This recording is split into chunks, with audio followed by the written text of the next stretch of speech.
Sejam bem-vindos à Escola Paulista de Psicanálise, em nome da pessoa do nosso diretor, Alex Clapes, de toda a equipe da escola. Eu agradeço pela presença de cada um de vocês em mais esse webinário, ok? Um tempo de troca, de conhecimento, de compartilhar informação, conteúdo. Gente, quem eu sou, né? Eu sou Marcelo Moya, me chamo Marcelo Moya, eu sou psicanalista, eu sou membro do Instituto Melanie Klein, que é um departamento interno do EPP.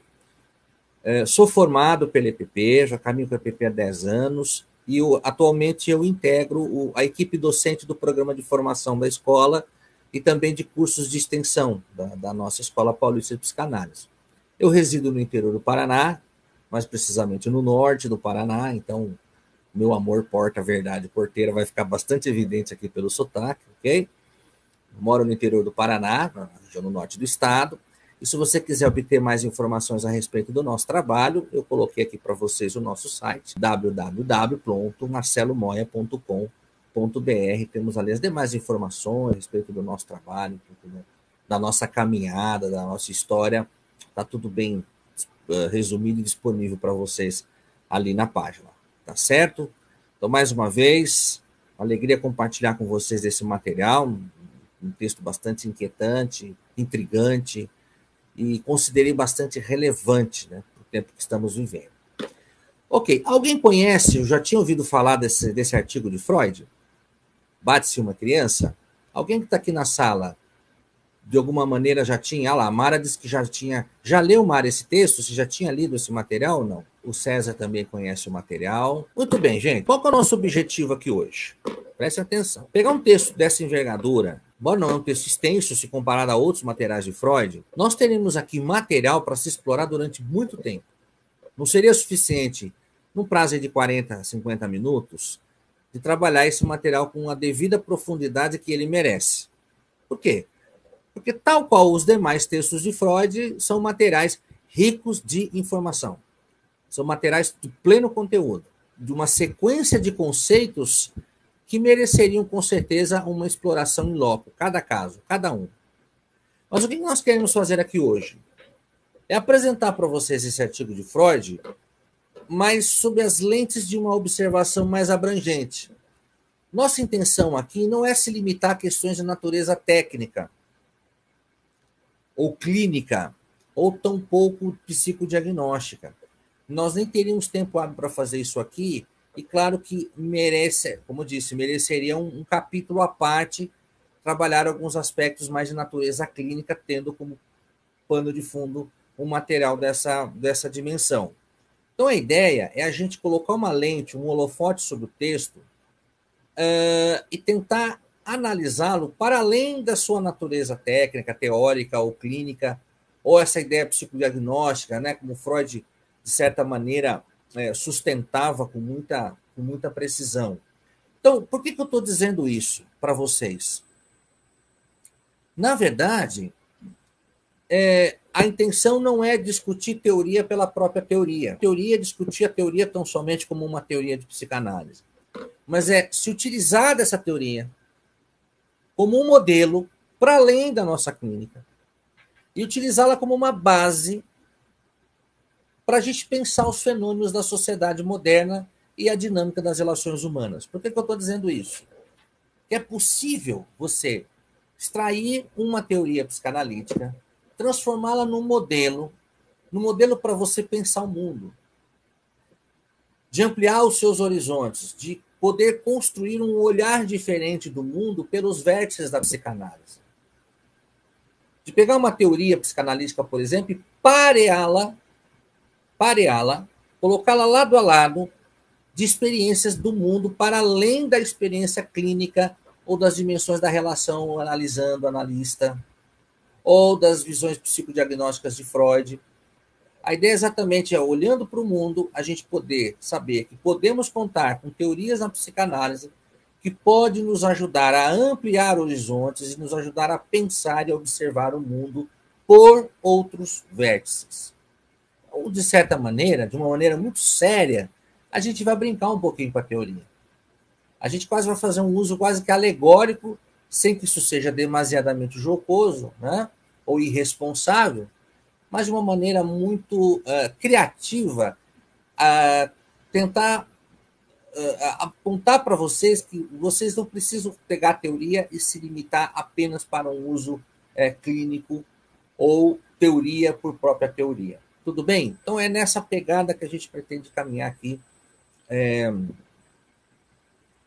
nessa noite, nessa exposição, ok? Isso significa que nós podemos sair daqui estimulados a fazer isso como um exercício. Toda vez que você ler uma teoria psicanalítica, que você possa entender que ela pode ser utilizada da maneira mais criativa possível. A teoria, de certa forma, na verdade, o que é uma teoria? É um pensamento do Paulo César Sander numa entrevista, que ele diz que, na verdade, a teoria é a tentativa de dar uma resposta para aquilo que você não consegue nominar, aquilo que não é possível compreender. Né? Você, então, aplaca essa angústia, essa dúvida, a partir de uma preconcepção teórica. Então, você coloca ali uma teoria como tentativa de aplacar algo que nós não sabemos. Né? Teoria nada mais é do que versar uma coisa sobre a outra. Né? Justificar alguma coisa que por hora não temos muito domínio ou conhecimento. Então, nós precisamos elaborar um trabalho teórico que tente nos aproximar de um universo, de um objeto de estudos que por hora não se torna tão compreensível assim. Né? Então, teoria é justificar uma coisa pela outra. Basicamente é isso. Então, o nosso estímulo aqui é exatamente estimular você, toda vez que você se deparar com uma teoria psicanalítica, você possa aprender a utilizá-la para outras possibilidades. Aprender a usar essa lente para enxergar o mundo também. Eu digo que as teorias psicanalíticas têm muito que contribuir também nesse sentido. Né? Até porque a psicanálise, ela dialoga muito bem, obrigado, com qualquer outra área de conhecimento. Eu sempre gosto de usar a seguinte metáfora. A psicanálise é como uma ilha, né? Ilha da fantasia, literalmente, com muitas pontes de acesso. Então, ela é muito aberta para dialogar com outras áreas do saber e para dialogar com o mundo. Então, de certa maneira, a gente não precisa ficar restrito à teoria psicanalítica somente dentro dos campos da análise ou da psicoterapia, das dimensões clínicas ou afins. Tudo bem? Ok. A gente vai começar fazendo uma breve exposição da obra, em linhas gerais. Para quem já leu, se quiser deixar alguma contribuição no chat, fique bem à vontade, algum adendo, alguma coisa que vocês queiram contribuir. Olha, já li esse texto, tem algumas observações interessantes que você queira fazer, sinta-se à vontade. Lembrando também que a questão das perguntas, a gente vai abrir um tempo no final do nosso encontro para a gente não sei se vamos encontrar respostas. Importante que saibamos, pelo menos, sair daqui aprendendo a fazer boas perguntas, né? Mas não precisamos nos preocupar, de repente, em encontrar respostas para tudo. Mas vamos ter um tempo no final para a gente poder interagir. Se vocês quiserem fazer perguntas e trazer pontos que vocês queiram ressaltar dentro de tudo que a gente está trabalhando aqui. Ok? Se você olhar no título do artigo, Bate-se numa criança, contribuição para o estudo da origem das perversões sexuais. É um texto, é um ensaio de 1919. Veja bem, contribuições para a origem das perversões sexuais. Nota-se que o Freud não está falando aqui do indivíduo alicerçado predominantemente numa estrutura perversa. Lembra que o Freud classificou as 3 estruturas: neurose, psicose e perversão. Freud está falando de perversões sexuais. O que eu quero dizer com isso? Bom, existem 3 fatores importantes para a gente entender Freud: sexualidade, infância e libido, ou pulsão. Né? São 3 fatores intrinsecamente ligados ao pensamento freudiano. Então, vez ou outra, tem o infantil, tem a sexualidade envolvida e tem o fator, o aspecto pulsional. Isso, de certa maneira, é um tripé de sustentação do pensamento freudiano. O texto, Freud está falando necessariamente de neuróticos que, de alguma maneira, flertam com a perversão, passando pelo viés da sexualidade. Porque não tem como pensar Freud que não seja pelo tapete. Né? pelo tablado, pelo palco da sexualidade. Foi assim que Freud construiu, alicerçou toda a sua psicanálise. Então, é um texto que, de certa... Haja vez, inclusive, que o Freud ele não explorou a contento a clínica das perversões. Ele até vai dizer isso no texto. Tem um momento do texto que ele diz, olha, o perverso, a pessoa dentro de uma condição de perversão sexual, se não for pela via do masoquismo, se ele estiver preso no sadismo, ele não vai procurar clínica, ele não vai procurar análise. Né? Até porque o Freud está escrevendo um texto onde ele associa perversão sexual, por exemplo, a sentimento de culpa e aos traços de neurose. Ele vai falar de histeria, do neurótico obsessivo, do masoquismo. São características que não predominam no perverso clássico, naquele cuja personalidade está totalmente estruturada na perversão, que seria hoje, por exemplo, os psicopatas. Não dá para você falar de culpa. O psicopata não sente culpa. O psicopata não é um sujeito masoquista, ele não pensa no sofrimento dele. Ele não goza com o próprio sofrimento, ele goza com o sofrimento do outro. Ele é totalmente sádico. O prazer do perverso é o sofrimento, é a dor do outro, é o prazer pela dor do outro. Então já é o primeiro mito que estamos quebrando do texto. Não é um texto onde Freud fala sobre um indivíduo necessariamente pervertido ou perverso no sentido de personalidade estruturada, mas neuróticos que, de alguma maneira, transitam também nesse movimento de perversão sexual. Tá certo? Então, nesse ensaio, Freud procura ampliar com base nos estudos de caso. Ele acolheu alguns casos da sua clínica e ali decide discutir sobre a estrutura da fantasia e o estatuto das perversões sexuais a partir de 6 casos clínicos. Embora, o texto que vocês vão ter em mãos depois, os comentaristas, nos rodapé, um dos comentaristas cita o seguinte, que o Freud cita 5 casos e exclui um, que há indícios que esse 6º caso teria sido a sua própria filha Ana Freud. Não se sabe ao certo se isso tem alguma procedência, é o próprio comentarista que diz isso aqui na tradução, né? A versão que eu tenho aqui, se eu não me engano, é de Demonstration, mas não se sabe ao certo. Mas isso nem vem ao caso. Tá? O importante é que o Freud seleciona casos, experiências da sua clínica e, a partir daí, ele desperta, levanta alguns questionamentos a respeito do lugar da fantasia e da perversão sexual no escopo de suas teorias. Tá? E não é um assunto novo. Freud está escrevendo esse texto em 1919, mas é um tema que Freud já flerta com ele desde os 3 ensaios da sexualidade, lá no texto publicado em 1905. E também não foi o único texto que o Freud publicou para falar sobre perversões sexuais. Ele publicou outros textos, inclusive um que leva o nome de fetichismo, entre outros, tá?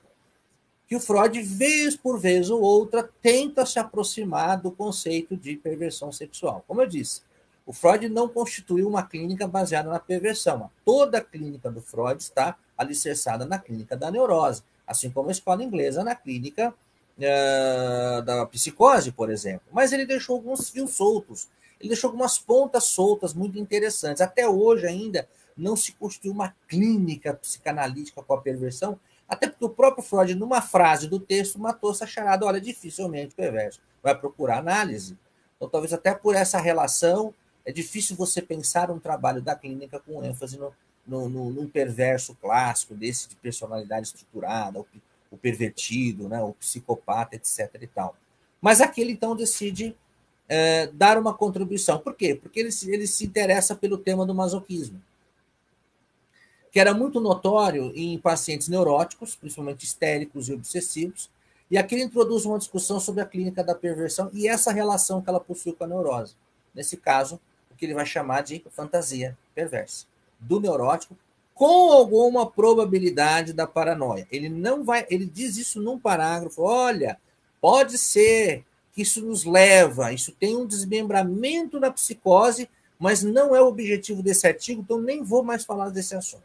Então, tudo bem, ele volta a falar, olha, eu estou falando aqui qual é a relação que pode haver de um paciente neurótico com uma fantasia que ele nomina aqui de fantasia perversa, ok? Tem uma fala do Freud assim no texto, ó, conceber uma fantasia emergente na primeira infância e voltada para a satisfação autoerótica só pode querer dizer que se trata de um traço de perversão. Está aqui a tese de Freud. Ele acreditava, né, que ele percebeu, ele notou um grau de fantasia, uma fantasia que de alguma maneira tinha uma profunda relação de satisfação, de prazer, e ele disse que isso não poderia ter suscitado pelos mecanismos neuróticos convencionais, que ele já vinha expondo desde a interpretação de sonhos, todo esse desenvolvimento na sua primeira tópica, posteriormente virá a segunda tópica em 24. Ele fala, tem alguma coisa acontecendo do ponto de vista de funcionamento psíquico fora da curva. Fora da curva.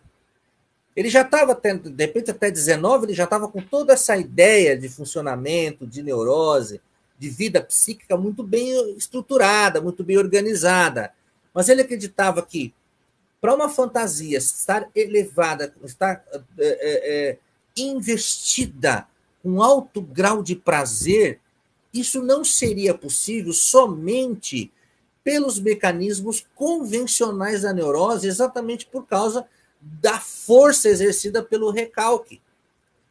Por onde esse prazer escapava? Por onde esse desejo fluía?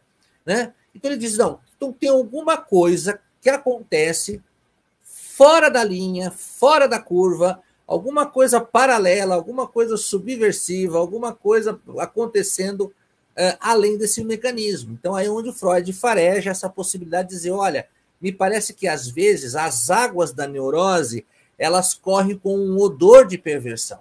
Então está tendo vazamento em algum lugar. Está vazando em algum lugar o processo, porque não é possível. Não tem só cheiro de neurose, isso tem um cheiro de perversão.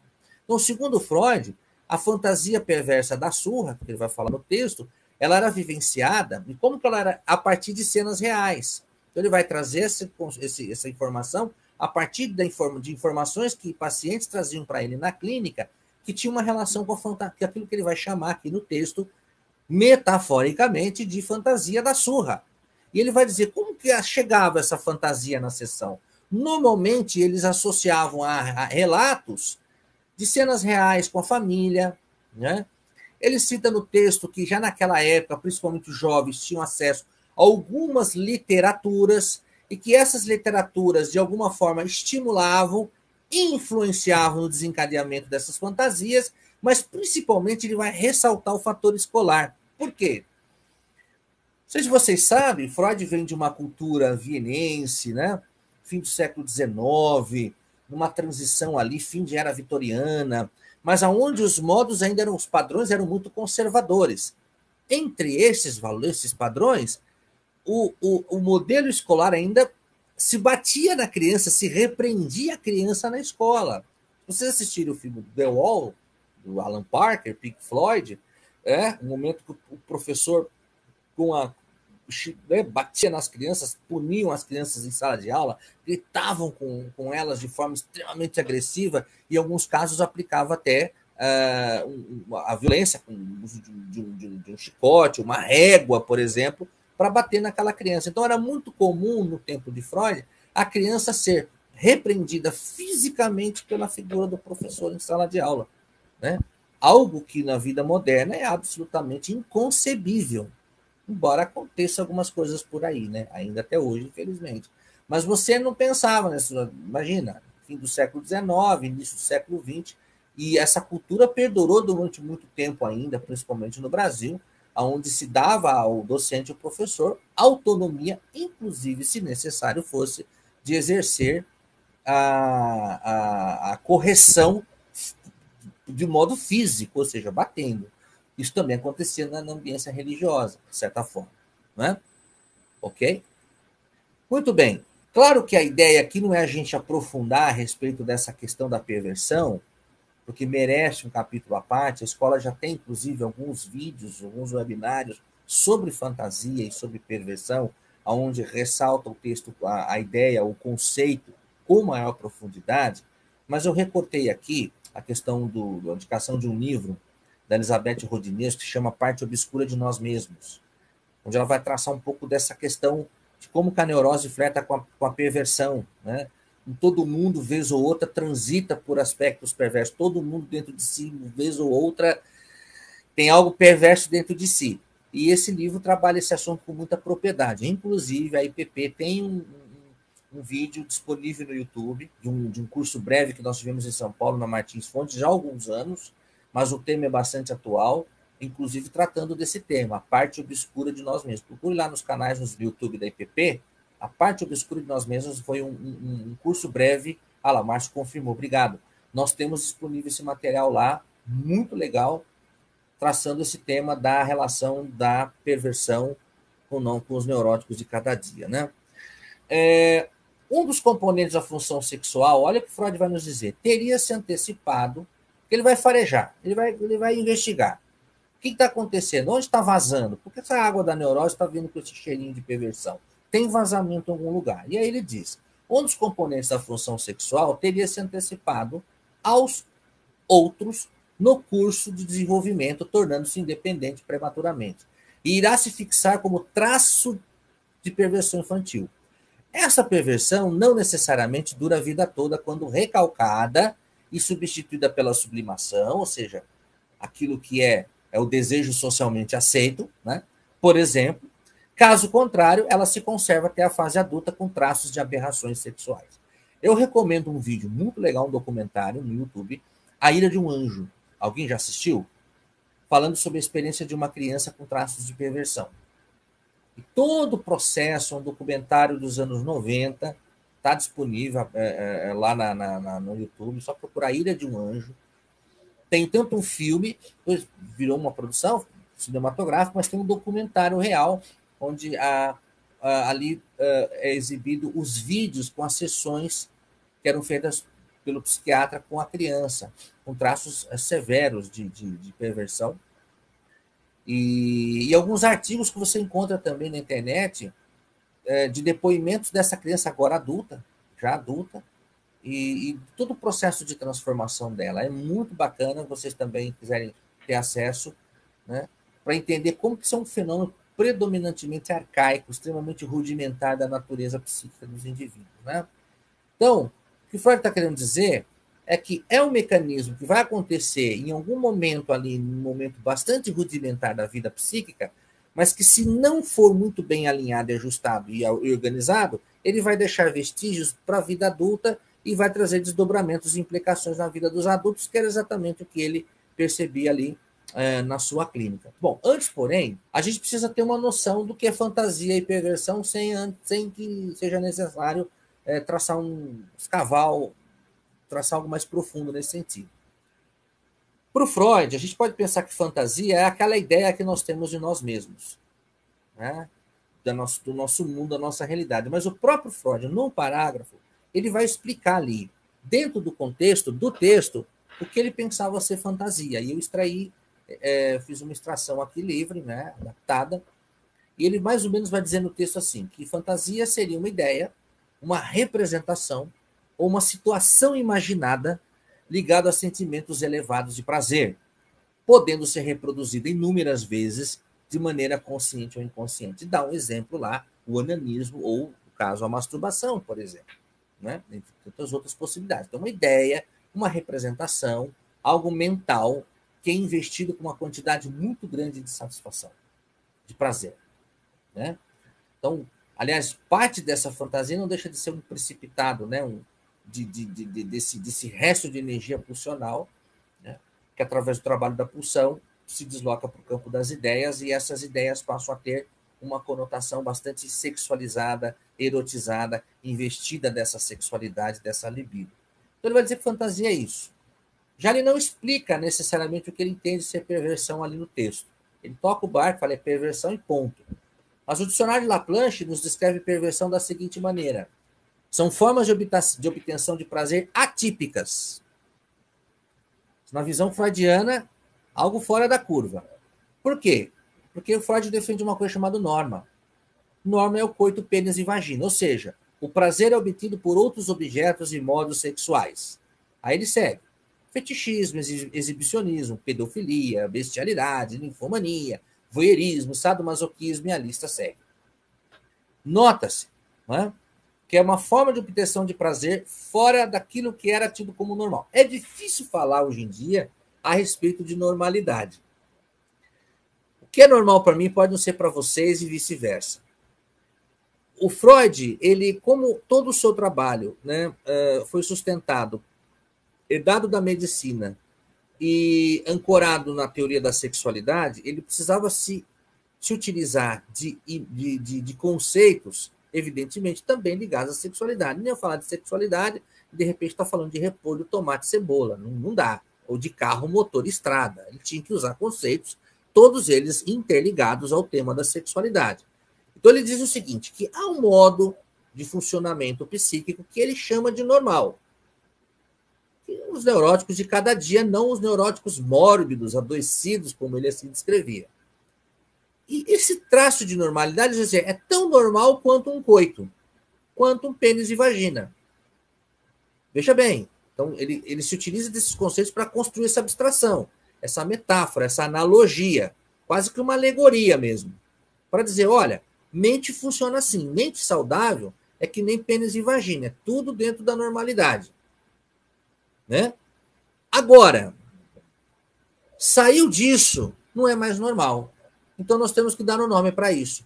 É perversão, que na etimologia da palavra é colocada ao lado, alguma coisa que é separada, que acontece separadamente, né? Alguma coisa que se salta. Né? É a melancia que salta do caminhão, percebe? Esse é o conceito de perversão. Então, tudo que vai acontecer do ponto de vista psíquico, fora de um grau de normalidade, que Freud vai entender como normalidade dentro da dimensão neurótica, ele vai chamar de perversão. Aqui nós já podemos extrair um recorte, já que eu estou falando de uma releitura. Vocês não acham, por exemplo, que hoje, vamos pensar assim, já que a gente falou de questão de que é normal, de que não é normal. A violação de regras, a violação de normas, a violação de leis, não deixa de ser um desvio. Dentro da clínica, muitas vezes a clínica ela se perverte, as relações humanas se pervertem, elas fogem aquilo que se esperava de um certo grau de normalidade. As relações políticas, o que nós estamos vivendo hoje no Brasil? Um cenário completamente perverso, não é? Nas instituições, na questão da corrupção, na questão da violação das regras, principalmente com as medidas de proteção aí, de combate e de segurança à contágio com o Covid, né?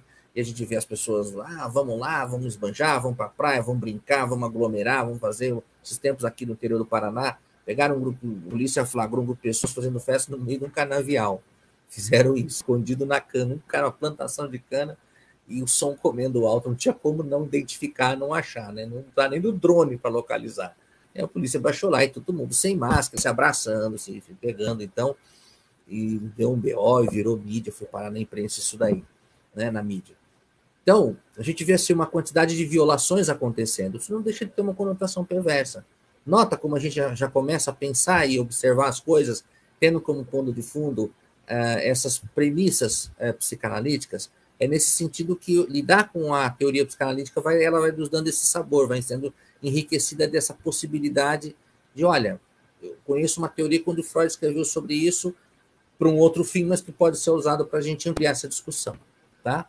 Então, são os dois conceitos centrais para se entender fantasia e perversão. Freud vai nos dizer que a perversão na criança ela não fica mais isolada da sua vida sexual, mas ela é acolhida dentro dessa trama de desenvolvimento. Então, ele já não vê isso como uma anomalia no sentido de excluir essa experiência, mas inserir essa experiência dentro da vida psíquica, né? Dentro do que ele pensava ser vida psíquica. E qual seria a relação dessa perversão sexual? Ela é colocada em relação com o amor incestuoso, com o Édipo. E depois que ele sucumbe, que há a resolução do Édipo, permanece, em geral, sozinha, como uma sequela, como herdeira de uma carga carregada do sentimento de culpa. Então, olha o que o Freud está dizendo. É como se restasse, é um resto de construção civil. Terminou a obra, resolveu o Édipo, mas ficou ali uma querela de informações colocadas ali no canteiro de obras, ou como aquilo que a gente chama de precipitado. A gente usa muito essa metáfora também para entender de ego. É como se a água do mar evapora e fica uma crosta de sal. Né? Então, a gente pode dizer que o Freud vai identificar essa qualidade, essa perversão, como uma qualidade que é resultado do período de resolução do complexo de Édipo, como um resto que só de sobra de algo outrora ligado à ideia do incesto, né? E associado ao sentimento de culpa. Por isso que dá para dizer que esse indivíduo está com a sua estrutura de personalidade alicerçada na perversão, exatamente por causa da questão do sentimento de culpa. Então, são restos de uma experiência, né, que Freud vai chamar de resolução do complexo de Édipo. Então, para Freud, toda perversão deriva de um complexo de Édipo, este sendo o verdadeiro núcleo da neurose, e elas servem como cicatrizes. O que ele quer dizer é que, às vezes, essa cicatriz pode não fechar totalmente. E é onde ele diz que chega na fase adulta, na fase genital, madura, ainda existem reminiscências dessa cicatriz que não fechou, e são as pessoas realmente que gozam, que cultivam de fantasias de perversões sexuais. Vamos falar um pouquinho das fantasias. Da fantasia da surra. O Freud, no texto, vocês vão ler o texto depois, vocês percebem que ele deu mais ênfase na fantasia das meninas, que é mais fácil. E é assim que ele diz mesmo, olha, é mais fácil falar pela ótica das meninas. Vou ter que falar pelos meninos, aí é mais complexo a coisa e tal. Não, vou falar pela visão das meninas, né? Pela praticidade do processo, tá? Então a gente teria que dedicar uma atenção muito à parte para poder entender com clareza por que o Freud escolheu, na tônica desse seu tratado, a questão da fantasia nas meninas e não predominantemente nos meninos, embora ele vai comentar a fantasia dos meninos. Mas ele considerou improvável traçar um simples paralelo de sexo, querendo substituir o gênero das figuras fantasiadas. Se as meninas é assim, então só inverter o gênero e aí passa a ser os meninos. Não. Isso seria algo reducionista, muito simplista. Freud jamais se permitiria fazer isso, tá? E ele vai dizer, agora, voltando na questão da fantasia das meninas, que a evolução dessa fantasia de surra, ela vai ocorrer em 3 fases, no caso das meninas. Freud vai dizer que nos meninos ocorrem 2 fases, é excluída a primeira. No qual, nas meninas, a primeira e a terceira fase possuem um caráter sádico e consciente. E a segunda, a do meio, de origem inconsciente e masoquista. Tem 2 pontos centrais que começam a brotar da perversão aqui, a relação masoquismo e sadismo, que vai corroborar lá na frente para a gente entender pulsão de morte e outros temas importantes.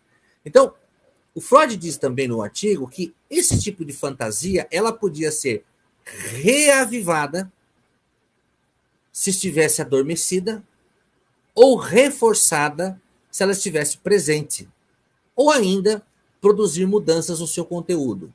Olha que interessante, porque havia, né, a possibilidade, segundo Freud, de que essas fantasias poderiam sofrer estímulo para serem despertadas, fosse por um canal interno, no mundo interno desse indivíduo, mas também por fatores externos. Lembra do que eu disse há pouco? Eles que alguns jovens liam já alguns livros que despertavam neles fantasias de perversão. Talvez os livros que deram origem lá na frente, como Playboy e a pornografia, seja lá o que for, ou, por exemplo, violência, enfim. Mas ele dizia que se o indivíduo está com esse sentimento adormecido, com essa sentimento, olha, vou corrigir, não é fantasia, não é sentimento, mas com essa ideia deixada de lado, ele poderia sofrer um estímulo externo também. Como é que acontecia? A criança via uma cena de violência em casa, uma briga, uma discussão. Se ela via na escola o professor batendo com a régua na mão da criança, despertava nela essa fantasia. Ou se essa fantasia estava ali pulsando, né, essa fantasia era ainda mais retroalimentada. Ou, segundo Freud, produzia mudanças de conteúdo, ou seja, dava um tempo para essa criança reformular e essa fantasia passar por uma sucessão de outras transformações. Vamos direto ao ponto. Vamos falar da primeira fantasia que Freud vai escrever, primeira variação, primeiro estágio dessa fantasia de surra nas meninas. Meu pai está batendo em uma outra criança. Ele vai dizer que ela é uma fantasia consciente, de qualidade consciente, intrapsíquica, porém consciente. Quem bate é a figura do pai, quem apanha é a criança que eu odeio. E o modo de satisfação aqui é sádico. Ou seja, pode ser que essa criança esteja tendo essa fantasia reativada ou despertada por uma cena real. Meu pai está batendo no meu irmão, certo? Ou essa fantasia não tem nenhuma relação com a realidade. Mãe, fulano me bateu. Não sei verdade. Agora, vou abrir uma provocação. Essa fantasia descrita por Freud pela expressão meu pai está batendo numa criança que eu odeio corresponde ao sadismo da criança e o sentimento de triunfo, porque a criança que fantasia com a surra quer ser a filha preferida, a criança preferida. Então, esta é a fantasia que não pode ser totalmente real e corresponder, ou também ela pode corresponder a lembranças, ou seja, tem essas duas relações. A criança pode estar presa numa fantasia retroalimentada por experiências da realidade, como também pode ser fruto da imaginação dela. Agora eu pergunto para vocês: criança chega, vou dar um exemplo provocar, porque nós vamos fazer uma releitura daqui a pouco. Recentemente, uma adolescente confessou que mentiu a respeito de uma experiência de abuso que supostamente teria sofrido pelo pai. O pai foi preso, condenado. Ela volta. Vocês viram essa matéria? Ela recua, reconsidera, confessa, e o pai é solto. E quem vai na porta do presídio para receber o pai é a própria filha. A gente poderia pensar que hoje a gente liga. Como é que a gente vai agora lidar, né? Num campo extremamente delicado e sutil, que é lidar, por exemplo, com a experiência do abuso, por exemplo. Suponhamos que essa criança que faleceu, que está em pauta aí a semana toda nas páginas e nos noticiários, da criança que faleceu, né, filha lá daquele vereador, que ela tivesse sobrevivido. Né? Como é que se trabalha isso? E aí, onde que fica, até onde é real, até onde é fantasia? É um ponto para provocar. Até onde é real, até onde é fantasia. Né? O pai, a criança conta para a mãe: olha, o pai bateu em fulano. Bateu no meu irmão. Por outro lado, tem um lado sádico, bem feito. Isso pode tanto ter acontecido, como também pode ser um desejo sádico dessa criança. Tomara que um dia meu pai espanque meu irmão. Porque isso vai ser uma prova de que meu pai me ama e eu sou o preferido. Como é que a gente pode pensar isso em termos de uma revisão? Meu chefe advertiu demitir meu concorrente. Não é a mesma coisa? Ou é algo parecido? Yes! Se lascou, como a gente diz no interior do Paraná. Puxar o tapete do meu inimigo. Meu time adversário caiu para a segunda divisão. Perdeu o campeonato. Yes! Levou uma sova, como a gente diz. A pessoa que eu invejo, que eu odeio, foi prejudicada e punida. Bem feito! Deu para entender? Sinto-me triunfar por ser o preferido entre os demais. Né? Meu pai bate nos meus irmãos ou bate da minha mãe. Se houver uma rivalidade ali, uma relação simbiótica, seja lá o que for.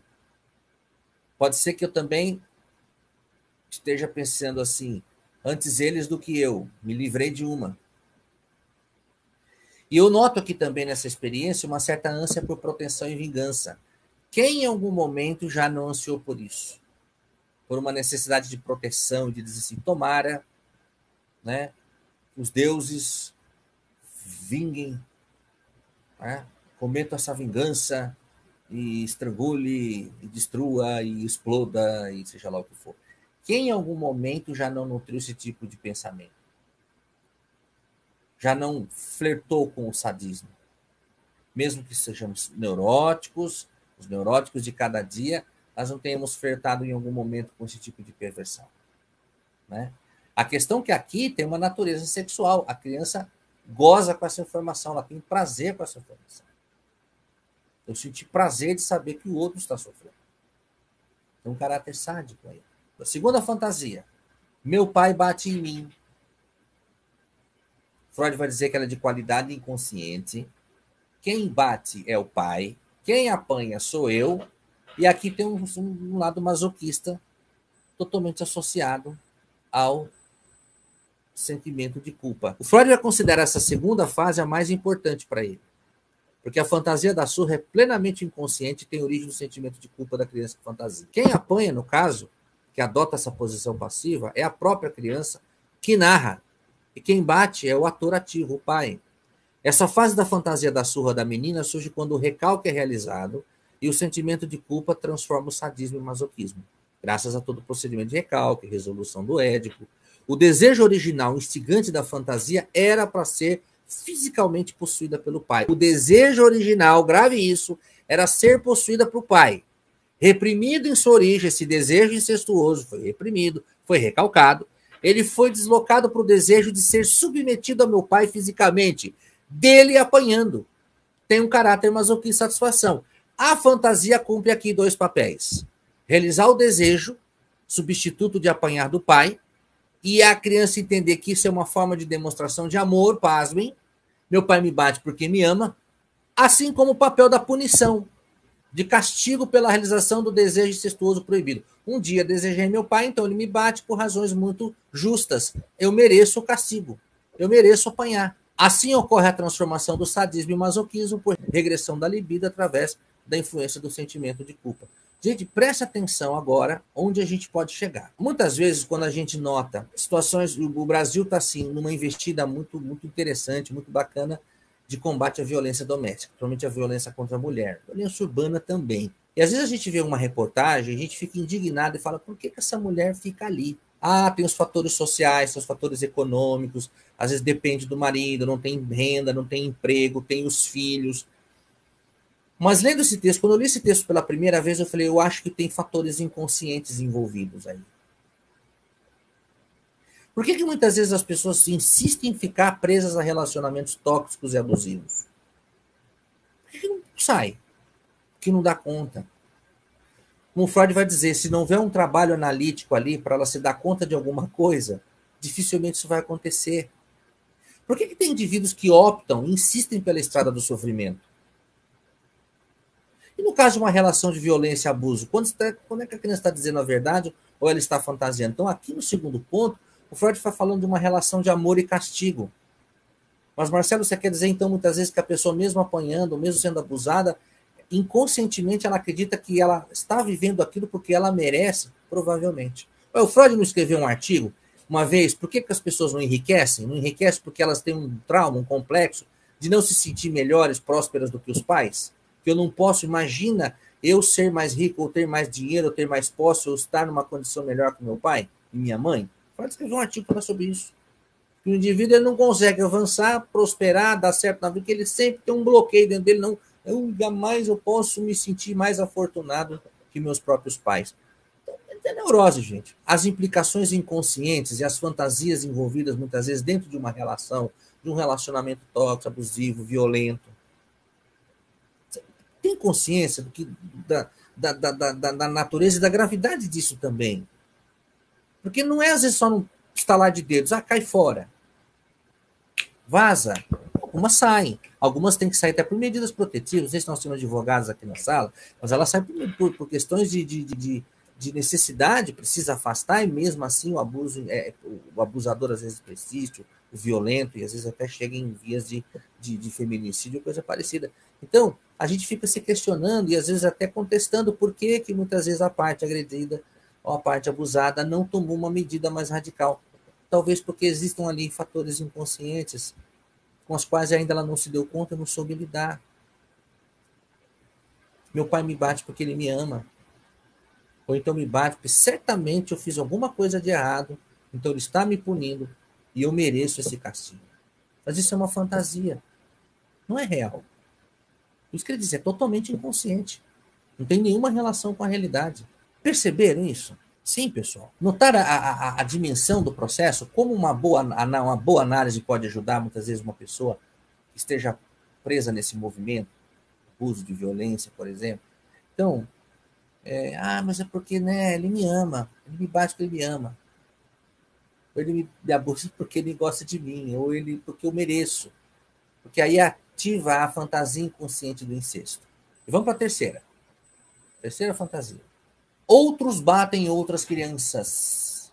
A qualidade é consciente, quem bate é o adulto em posição de autoridade, normalmente professor, polícia, seja lá quem for. Quem apanha são outras crianças, normalmente meninos. Aí Freud, não vou entrar nesse mérito agora, o Freud vai discorrer quase, o texto está dividido em seis partes. Tem 6 capítulos o texto, 20 e poucas páginas, em PDF, mas ela dá para você notar que está dividido em 6 blocos. Ele vai dedicar quase um bloco inteiro justificando por que as meninas fantasiam os meninos. Não precisando entrar nesse mérito agora, depois o texto vai ficar mais claro. E possui novamente, volta para o sadismo. Você pode ver que as duas naturezas, a primeira e a terceira, com caráter sádico consciente. No inconsciente entra o masoquismo. Como que nós podemos pensar isso? Em termos de uma releitura. A gente está vivendo um tempo de absoluta espetacularização da violência. Principalmente nas mídias. Você concorda?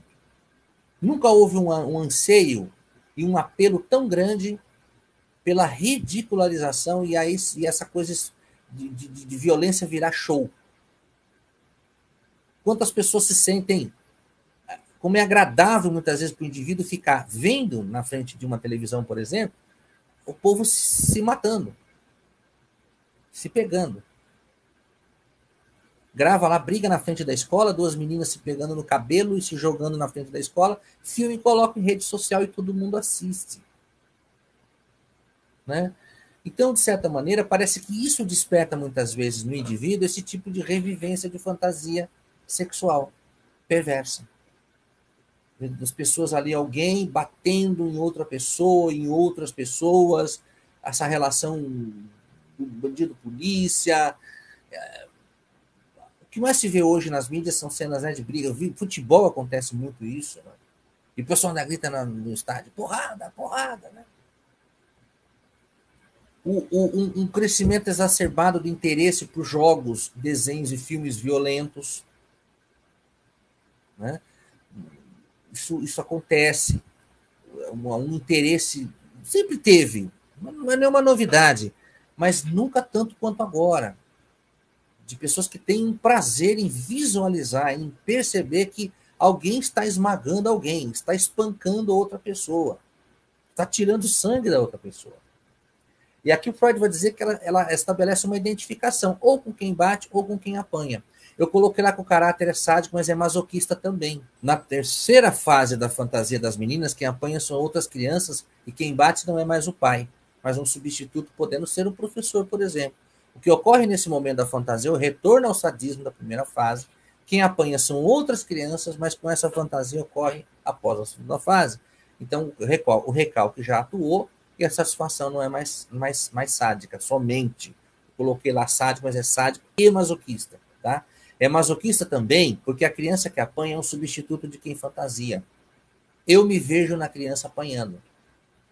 Pode ser. Eu vendo a pessoa apanhando ali, ou numa cena de sadomasoquismo, ou mesmo numa cena de violência, de abuso, filme, uma imagem, uma reportagem, um fato da vida real, né? Por alguma razão que Freud não sabia, não me aparece haver uma relação com o interdito do incesto. A menina experimentou a rejeição.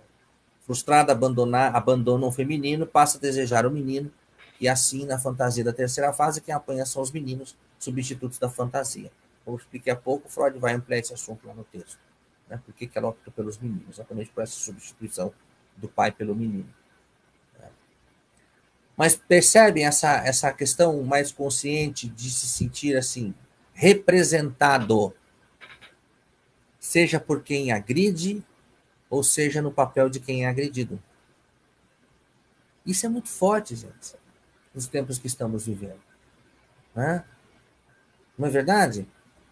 Me sinto representado, me sinto assim, nossa, bateu, uau! A gente comemora, o indivíduo só pula no sofá. ou pode ser que, vendo o outro apanhando, sofrendo, desperte em mim fantasias sádicas e perversas. Para a gente pensar um pouquinho. Então, será que é possível afirmar que as relações humanas da contemporaneidade estariam nitidamente mais perversas do que em outros tempos? Sempre houve fantasias sexuais, os tempos de Nero, Calígula. Isso não é nenhuma novidade no mundo. Mas parece que existe hoje uma exposição maior, uma, um holofote maior a respeito desses temas. Mas a impressão que nos causa, será que realmente hoje as relações humanas estão mais perversas? Estamos gozando, estamos sentindo prazer, né, com um modo de se relacionar com o outro totalmente fora daquilo que Freud considerava como um certo grau de normalidade? Ou seja, será que as relações humanas estão acontecendo em demasia fora dessa curva? Será que a cultura atual, principalmente as mídias, elas não estariam influenciando na constituição perversa das pessoas, principalmente de crianças e jovens? Será que não há uma influência? Vocês acreditam? É o que a gente pensar. São respostas que não, a gente não pode fechá-las aqui. Mas para a gente poder levar daqui como um ponto de reflexão. Poxa, será que o jovem adolescente está sofrendo uma carga de informação que tem reavivado nele, ou reativado nele, alimentado ou retroalimentado nele essas fantasias de pulsão que Freud chamava de pulsão sexual, de orientação perversa, de movimento perverso, né? E que pode desencadear em outros desdobramentos de natureza mais mórbida ou de sofrimento mental? E o que a gente poderia dizer, por exemplo, de situações de automutilação e autossabotagem? Se fala muito hoje em dia sobre isso. Tivemos alguns anos atrás o tempo da automutilação, né, dos jovens, não é só jovens, adultos também, alguns fazem isso, se cortam. Ou seja, quando a violência passa a ser infligida sobre si mesmo. Ele pode ter a fantasia de o pai espancando outra pessoa e ele absorver essa fantasia, e ele teatralizar, ele encenar essa fantasia. Eu vou interpretar o pai batendo em outra pessoa que sou eu mesmo, e construindo e atraindo sobre si essa própria violência. É fantasia. Fantasia não tem limite. Você que por essa fantasia eu posso pensar que um batendo em outros, de repente eu pego aí um cacetete e saio pela rua quebrando tudo, batendo em todo mundo. E o que a gente vai dizer dos nossos desejos mais perversos? Que orbitam, que navegam, que transitam pelas nossas fantasias, né? Que, segundo Freud, parte consciente e parte não. Parte inconsciente. Gente, era isso que eu tinha para contribuir com vocês. Em maio, dia 10 de maio, a gente vai iniciar um curso de extensão, escuta e interpretação. Serão 4 encontros também.